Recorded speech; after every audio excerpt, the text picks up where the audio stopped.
Good morning, and welcome back to Daily Dhamma, a letter to our children.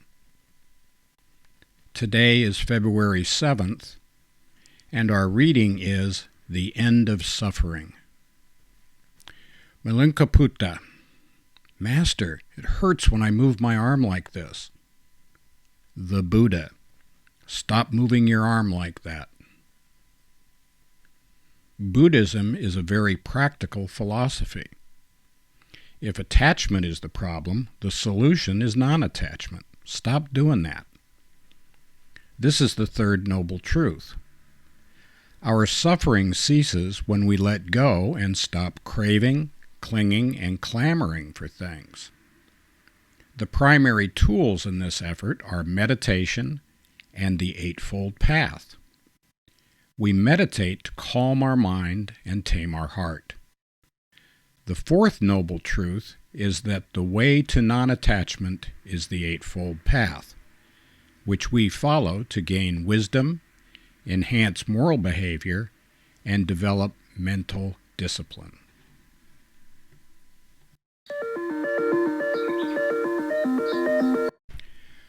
Malunkyaputta was one of the Buddha's early acolytes, and he had a reputation in the Sangha, the group of monks, for being overly scholastic and punctilious and supercilious and maybe just silly in general.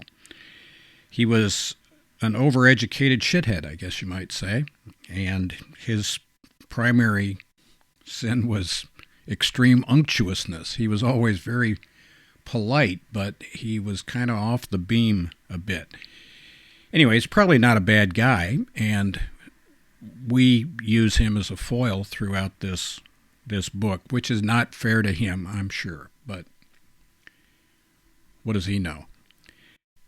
The point made repeatedly by the Buddha and also Ajahn Chah was that it's not what we know, it's what we do. That it's the practice of meditation, the Eightfold Path, and the precepts that's the important point, not whether we can cite chapter and verse. So there's that.